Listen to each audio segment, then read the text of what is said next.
Durante casi medio siglo, el mundo entero vivió bajo la sombra de un conflicto muy particular. No fue una guerra de trincheras y batallas directas, pero vaya, se definió la política, la tecnología y la vida de millones y millones de personas. Hoy vamos a desgranar qué fue la Guerra Fría, ese periodo de tensión global que literalmente partió el planeta en dos. Fijaos en esta frase que es potentísima. La pronunció Winston Churchill en 1946 y la verdad describía a la perfección una realidad que ya se podía tocar. Una Europa, y por extensión el mundo, dividida por una frontera que no se veía, pero que era totalmente infranqueable. Esta imagen, la del telón de acero, se convirtió en el gran símbolo de esa nueva era de confrontación que estaba a punto de empezar. Claro, después de 1945, después de la Segunda Guerra Mundial, lo que todo el mundo esperaba era la paz. Pero no. La alianza que había conseguido derrotar a los nazis se hizo añicos. ¿Y en su lugar qué surgió? Pues dos gigantes, dos superpotencias con maneras de ver el mundo que no podían ser más opuestas, y así, sin más, se inauguró una nueva era de rivalidad. Y aquí está el meollo de todo el asunto. Por un lado, teníamos al bloque occidental, con Estados Unidos a la cabeza, que defendía el capitalismo, la propiedad privada, las democracias liberales. Y justo enfrente, el bloque oriental, liderado por la Unión Soviética, que promovía el comunismo y un sistema de partido único. O sea, dos formas de organizar la sociedad que chocaban frontalmente. Entonces, ¿por qué la llamamos fría? Pues muy sencillo. Porque nunca hubo una guerra declarada, un enfrentamiento militar total y directo entre Estados Unidos y la Unión Soviética. En lugar de eso, fue una lucha constante, pero por otros medios.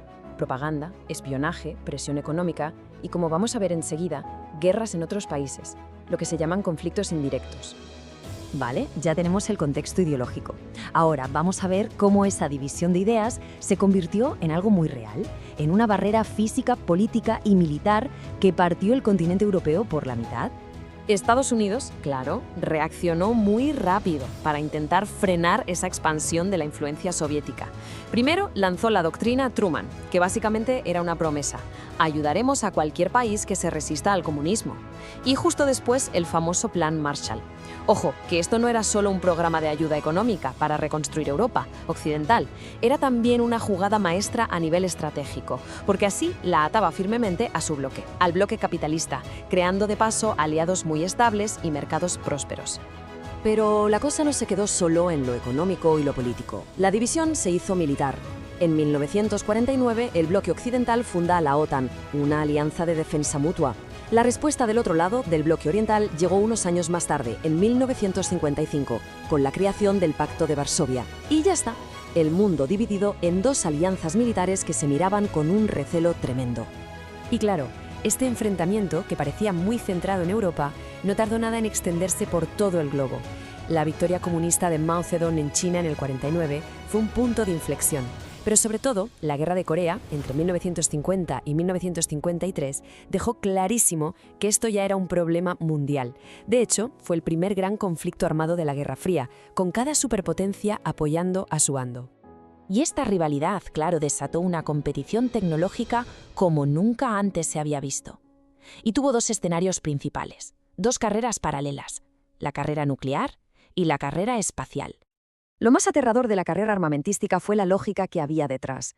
Se conoce como destrucción mutua asegurada. La idea era sencilla y terrible a la vez. Ambas potencias acumularon un arsenal nuclear tan bestial, bombas de hidrógeno, misiles intercontinentales, que si una atacaba, la otra tenía capacidad de responder y aniquilarla por completo.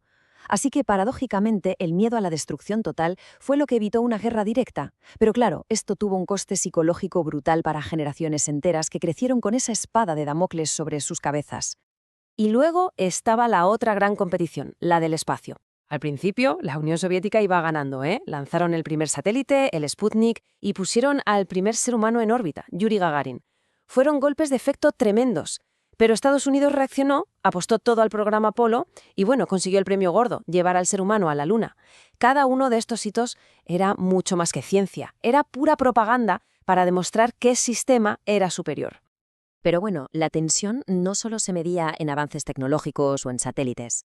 Hubo momentos, varios momentos muy críticos, en los que el mundo estuvo peligrosamente cerca de una guerra nuclear total. Al borde del abismo, literalmente.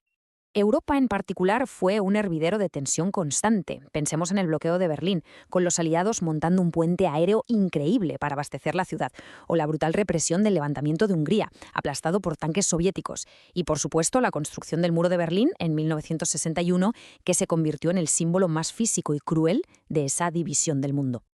Y todo esto nos lleva a una pregunta. ¿Cuál fue el momento de máximo peligro?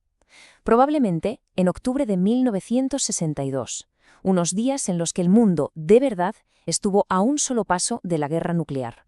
Fue la crisis de los misiles de Cuba. Imaginen la escena. Estados Unidos descubre que la Unión Soviética está instalando misiles nucleares en Cuba, o sea, a tiro de piedra de su costa. Fueron 13 días de una tensión global que casi no se podía respirar. Cada decisión, cada movimiento podía ser el último.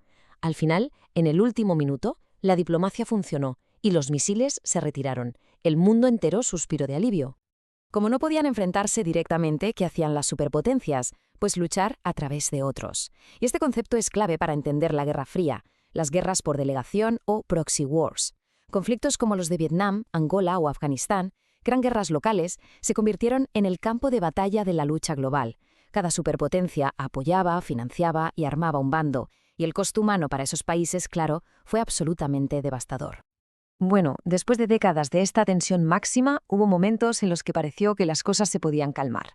Pero fue como una calma antes de la tormenta, porque un último repunte de la rivalidad nos llevaría a un final que casi nadie de verdad se esperaba. En los años 70, concretamente, se vivió una fase conocida como la distensión o detente. Las dos superpotencias parecían darse cuenta del peligro extremo y empezaron a hablar. Firmaron tratados para limitar las armas nucleares, como los acuerdos SALT, y buscaron mejorar las relaciones diplomáticas. Por un momento parecía que la tensión de verdad se estaba relajando. Pero duró poco. Esa relajación se fue al traste con la invasión soviética de Afganistán en 1979. Y para rematar, a principios de los 80, llegó Ronald Reagan a la presidencia de Estados Unidos con un discurso durísimo contra la URSS. La tensión volvió a dispararse. Algunos incluso hablan de una segunda guerra fría. Y justo cuando la tensión estaba otra vez por las nubes, el final llegó de la forma más inesperada. Vamos a ver cómo una serie de presiones internas y la llegada de un nuevo líder provocaron un derrumbe rapidísimo y dramático de uno de los dos gigantes. La clave de todo, el cambio, vino desde dentro de la propia Unión Soviética. En 1985 llegó al poder un nuevo líder, Mikhail Gorbachov, y lanzó dos políticas que lo cambiaron todo. La perestroika, que era una reestructuración para intentar arreglar una economía que no funcionaba, y la glasnost, que significaba más apertura política, más libertad de expresión. La ironía es que su objetivo era salvar el comunismo, reformarlo para que sobreviviera, pero lo que hizo fue abrir una caja de Pandora que ya nadie pudo cerrar.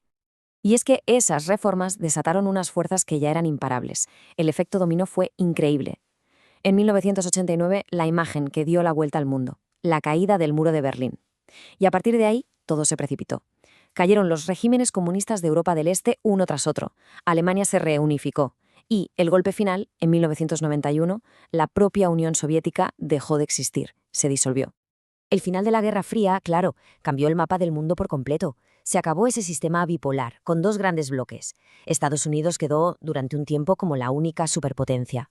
Nacieron un montón de países nuevos. Pero también nos dejó un legado muy complejo, el recuerdo del coste humano terrible de esas guerras indirectas y, por otro lado, un legado de innovación tecnológica brutal, desde los inicios de Internet hasta todo lo que aprendimos con la exploración espacial. Y así, de repente, todo ese orden mundial que había definido la segunda mitad del siglo XX se desvaneció.